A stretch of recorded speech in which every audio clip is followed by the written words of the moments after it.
But I think the thing to do is going to be to pull this this hook out of here. Okay. This hook definitely makes it a challenge. Careful.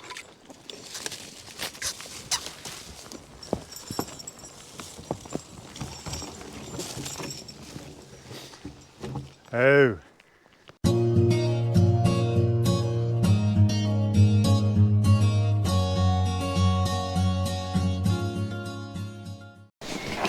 You can stay here.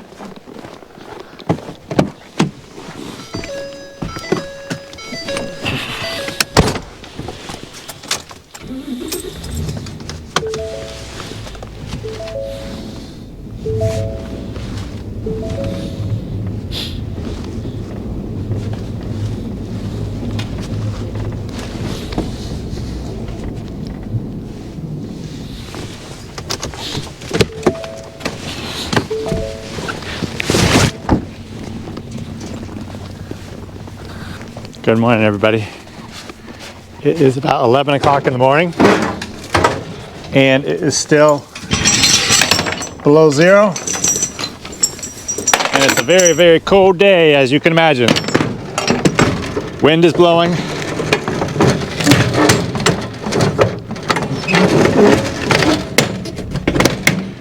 And yes, it's quite cold. It's a great day to run down to the blacksmith.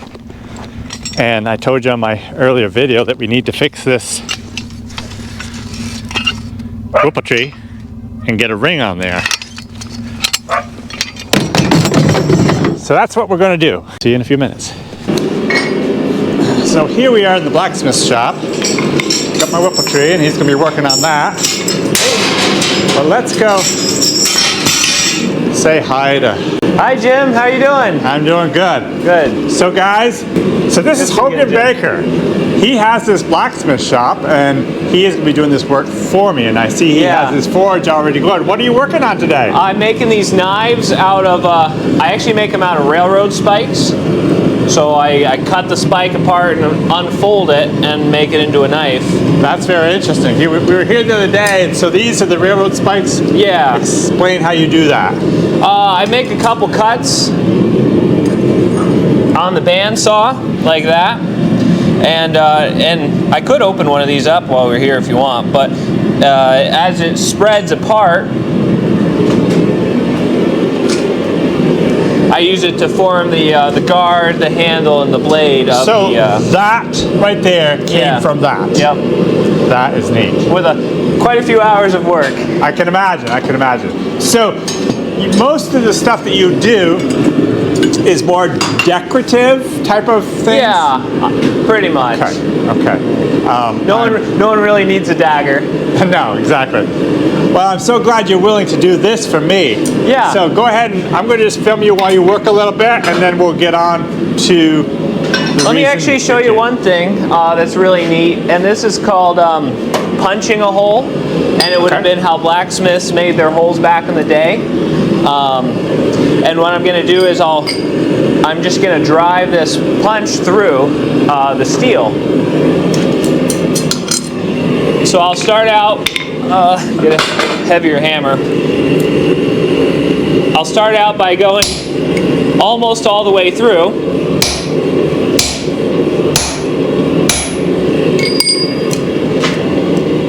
And then I flip it over, and if I did it right, it'll just shear right out of the hole.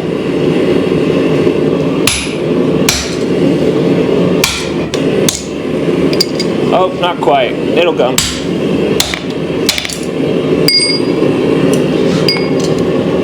I don't know if you can see that, but oh yes, made a hole. Yes. So the old-fashioned blacksmiths, well, they probably would have been able to do that faster than I could drill a hole with a drill. Right, right. So I'm curious. Now, you guys that watch my channel, I know a lot of you are older, and you've actually dealt with blacksmiths quite a bit over your course of your lifetime.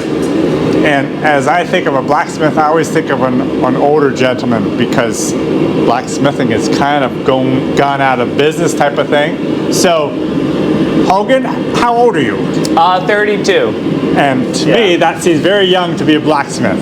Well, I'm part of a blacksmithing club in the area, and they're usually either younger. There's a few younger guys, like in college and stuff, and then the rest are generally retired gentlemen. There's not a lot of in between ages currently, but I think the internet, especially, and some TV shows have kind of made it popular again. Yeah, and also while I'm thinking of it, I want to say it right now.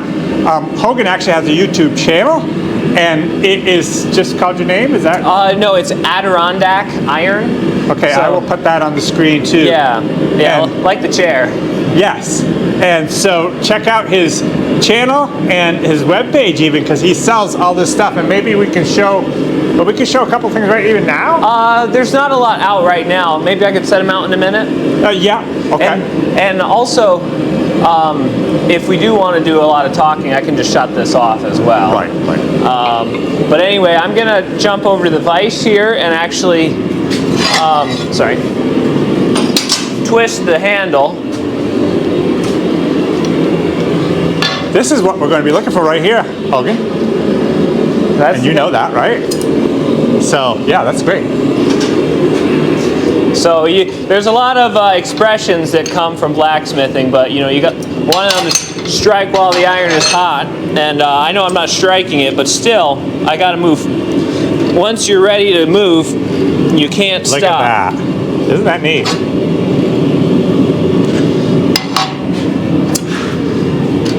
And if this was regular iron, I could just keep on hitting it, but this, since it has a little more carbon in it, I gotta keep it hot.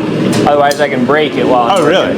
Because of the railroad ties, that's what they need? Yeah, well, and actually, these aren't regular railroad ties. I buy them at a little bit more higher quality. Oh, okay. Yeah. But I probably don't have time to finish this while you're here. So let me shut it off, and I'll work on that later. Okay. Well, great. So I came down here earlier, so he knows what I'm looking to do. So I'm just going to hand this over to him and let him, whenever he can, talk a little about what he's doing and how he's going to go about doing this. And before you start, what's this? Those are going to be stake turners. So those are all one piece stretched out of a railroad spike, and then I put a little hook on the end, and when you're doing steaks or I'm blanking. Yeah, when you're cooking on the grill, you can flip stuff really easily. Yeah. But I think the thing to do is going to be to pull this this hook out of here. Okay. And I don't know, Jim, have you talked about what you want done on here? Just somewhat. Just that we need a ring here so I can grab it to be able to hold it. Yeah, so we're going to take it off and then do a little bit of old-fashioned forge welding, hopefully. And that'll be pretty neat, I think. But I'm going to go ahead and take it off so it'll be a little bit lighter for us. But with metalworking, it's like everything is either really cold or really hot, it seems like. Yes. There's no cozy sawdust. Right. Mind holding that for me? Yep. So I'll start getting the forge a little hotter.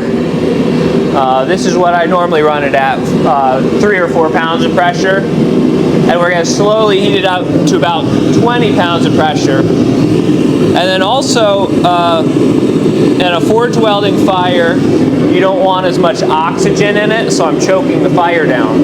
Because the oxygen causes mill scale, which is all this stuff on the, or not mill scale, but it causes scale, which is a type of rust. And if you get that rust in where we're welding, it won't stick well. So that's why we want to, we'll want to keep it clean and hopefully not getting rusty. And this anvil, the square hole is called your hardy hole, and usually they just have 1-inch shafts on them. But this anvil is so big, I had to make that adapter plate.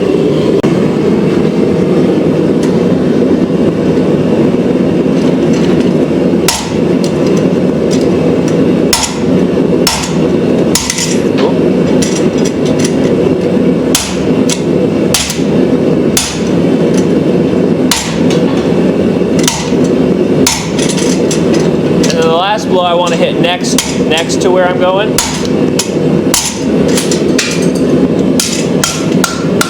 Since you never actually want to hit that blade. Right. So this will be hot, Jim. But Yeah. so the first thing I gotta do is scarf the ends of it. I'm basically tapering it out to a point so that when I forge it, it will all blend together. And it's heating up real fast.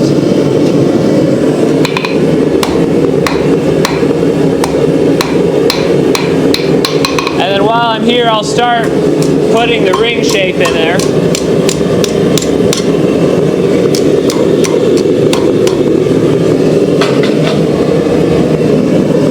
And so that black stuff on there is the scale I was talking about. So we just want to try to keep it clean as we work.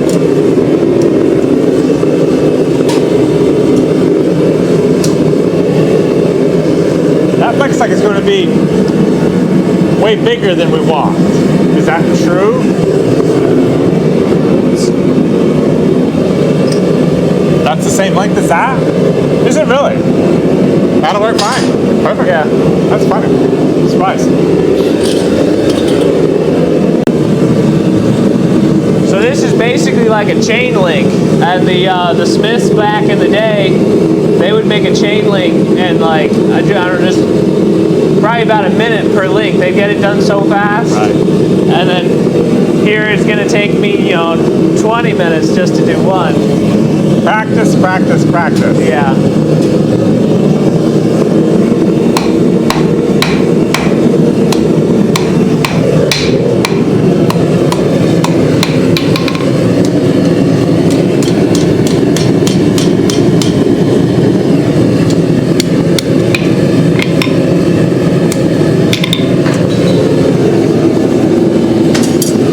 I actually overlapped that the wrong direction.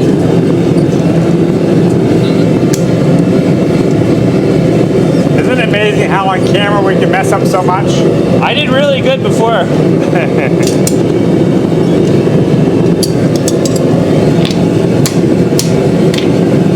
And anyway, we got to go ahead and thread it onto your hook here. Right. So that's going to be a tricky part.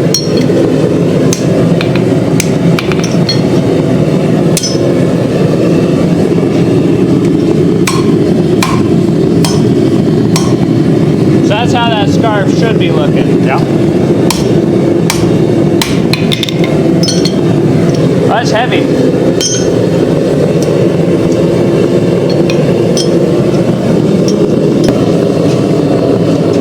Huh.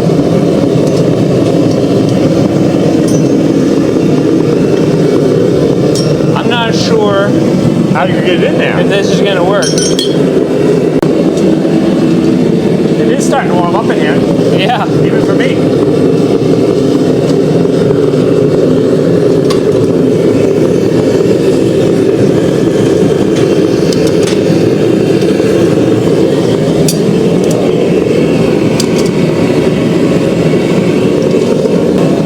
So what's the salt container for here? Yeah, so this is full of borax, just like you'd use in your laundry soap. Okay. And borax is what they call a flux, and it keeps that fire scale that I showed you from developing. Okay. So now that it's warm,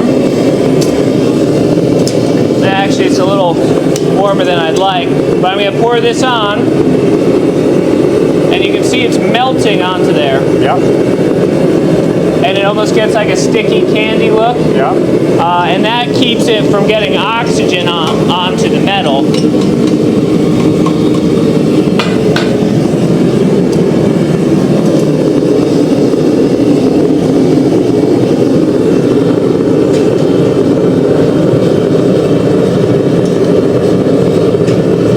So if you thought it was too warm, why are you putting it back in again? Yeah, it was too warm. It was warmer than I'd like to apply To apply this. I see. Yeah. When we actually go to weld it, it's going to be close to white hot. Okay. It's going to be extremely warm. So when that's white hot, you can just pound those two metals together and it welds it. That's all it takes. Yep. The most important thing is whether or not the metal is clean enough. Okay. And it might take me a couple of tries because I'm not experienced in it.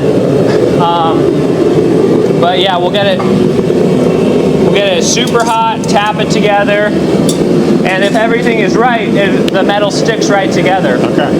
We'll go a little longer, but if you want to look in there, it's getting very warm. Oh yeah, can't even hardly see in there. It's like the fiery furnace. Everyone, Jim's taking his jacket off. It's getting warm. Yes, it is. Just for you safety guys out there, I do have my glasses on because Hogan said I better wear them, so I'm wearing them. Just in case my insurance agent watches this. So you can visually see when it's hot enough by it being white. What are the different colors in steel? Well, it starts to be a dull red, and then orange, yellow, and eventually white. And then after white, it starts to sparkle and melt away. Okay. So we're getting pretty much as near to melting as we can. And what did you say the temperature in this forge is right at the moment? I'd hate to be quoted on it, but probably 2,500 degrees. Okay. Some knowledgeable person will let me know. That's the great thing about YouTube. Yes.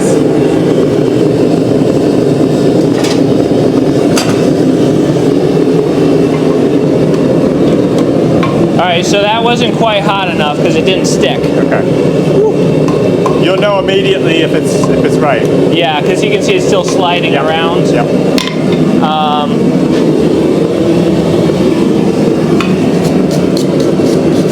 I'm just trying to clean some of that fire scale off of there.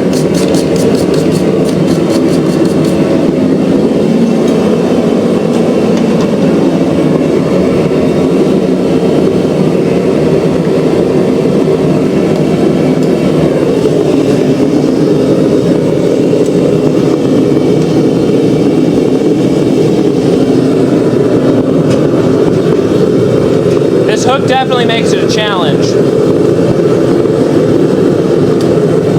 Well, I didn't want to make it too easy on you.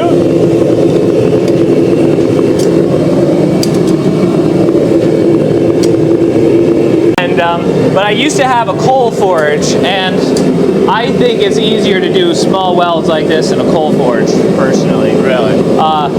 It actually gets quite a bit hotter than a gas forge like this. I remember years ago I went to my shoer. This was back in the, actually back in the 1970s, early 80s. And he had a big old forge that he forged the shoes on with a big hand pumper that he would use to pump up the heat, pump up the air to get the coals really burning hot. I think we're going to do it this time. When Jim's not looking, I just use a MIG welder. Yes, I'm kidding. But this is neat. This is a fun way to do it. It's a fun way to do it on a Saturday. Yeah. If this was a Monday, we'd be welding her. At least the end of the week. Yeah. Not the start of the week.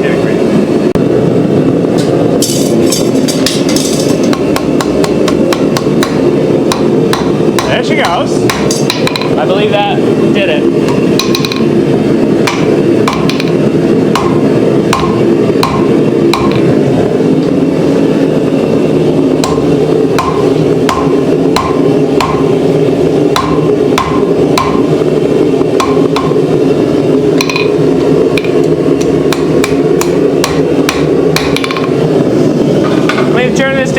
Bit and then I'll take another heat just to clean it up. Yep.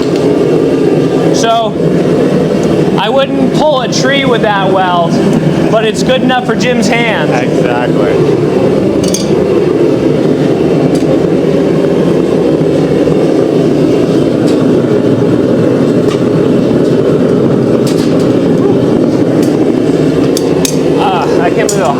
has. Should have done this sooner.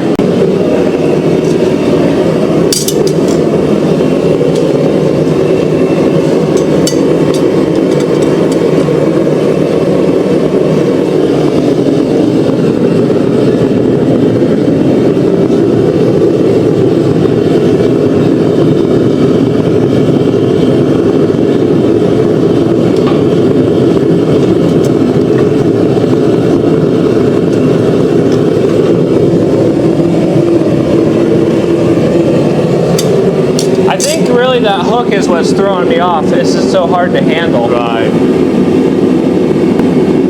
Well, this surely gives us a good, healthy respect for the blacksmiths of old. It does. That made all the stuff in the you know. Or how about, yeah, many years. A broken link in the middle of a chain. You know, you'd have to have two whole chains on there. Yes. So this last heat, I'll just make it into a nice circle, and it should be good to go. Okay.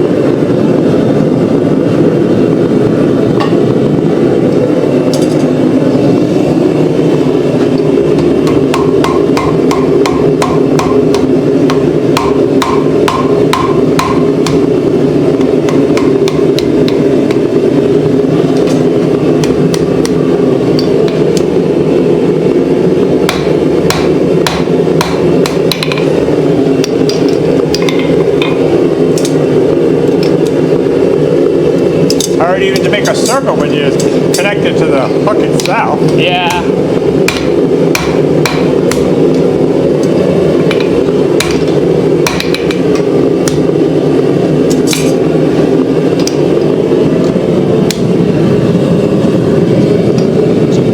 Hard enough to draw a circle.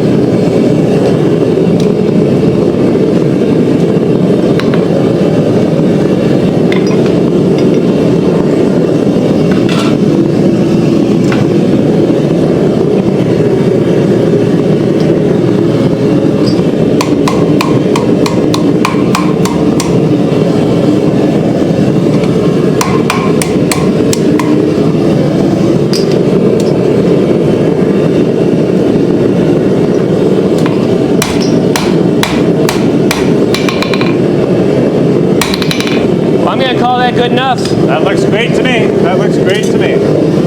Now you can think about me every time you log. I can. Just think about all the nice warm building you're in while I'm out there logging in the middle of winter time and it's freezing cold. That's true. Do you have more snow at your house than here? No, about the same. Nice. Okay. We'll put this back together and I can skid some logs now, but I don't think I'm going to go out today. I think the forecast was saying a high today of about 1 below 0. So that's rough. It is rough. I've got other stuff to do. You're this lucky. Was one of them. If it was nice out, I'd be skiing right now. Yes, I didn't know if I could catch you on a Saturday, but I'm glad I could. So this is all done. One other thing I want to show you guys. Hogan made me something kind of special. And we might even have these in our store if there is some people that show some interest in it. It is a horse head hoof pick. So what do you think of that, guys? Think that'd be something you'd be interested in? We might even do a contest here in the near future so someone can guess and win a horse head hoof pick. So anyways, I want to thank you so much, Hogan, and we will head back to the farm and see if we can get some work done. It's great to see you again. Don't forget, guys, he's got this YouTube channel. He's got a web page. Check it out. The information will be in the description below. And he's got all kinds of goodies that he's selling. And by all means, support him the best you can. And we'll see you in a while. Yeah, thanks for having me, Jim. Appreciate it. Nice to Careful. Careful. Careful. Gee, careful. Oh.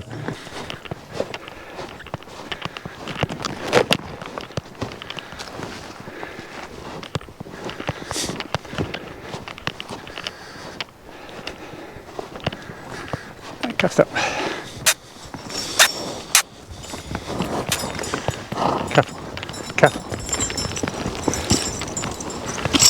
Oh. Oh. Okay. 2 more pieces there. Let's get Earl and see if he can do it.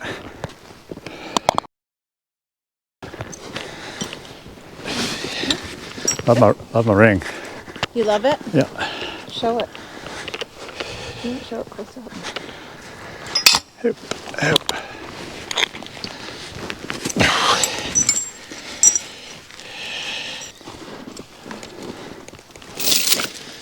Okay, so I talked about this a little bit with Duke on this other video, and how it takes a while to get these young horses used to pulling all by themselves.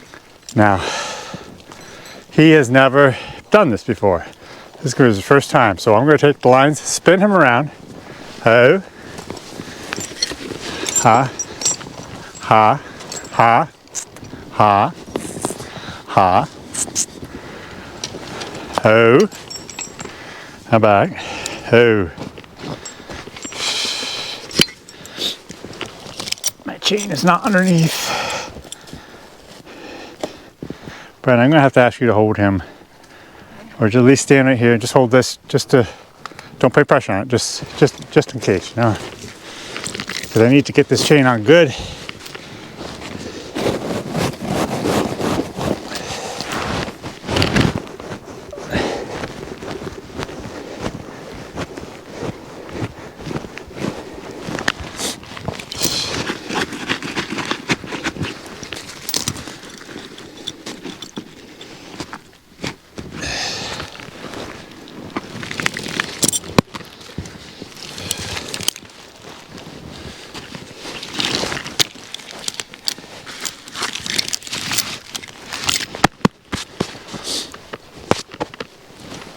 Okay, so I got the chain on and I got the hook nice and low.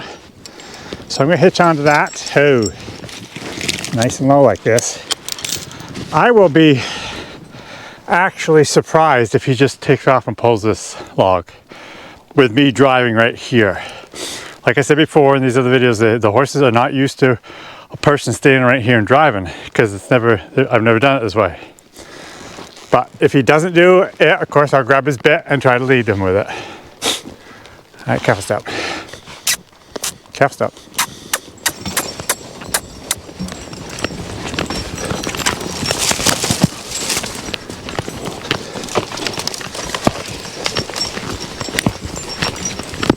Oh, surprise, surprise, surprise. He took that like it was nothing. Yeah. So now I'll take it down to the other ones and come back. I got a longer one up there, but it's smaller in diameter, so I don't expect there to be any problem. So let's see if we can get this down there. Careful step. Careful.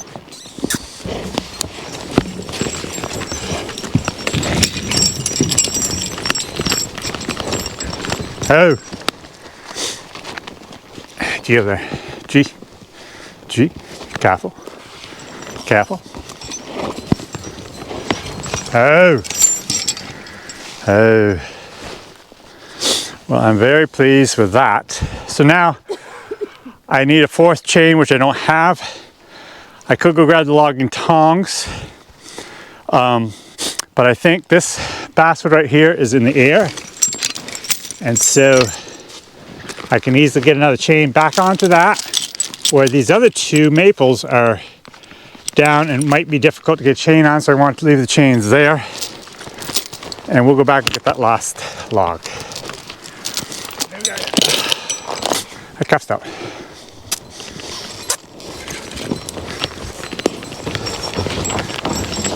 Oh, beautiful. Bye. Bye. Hey. Ooh.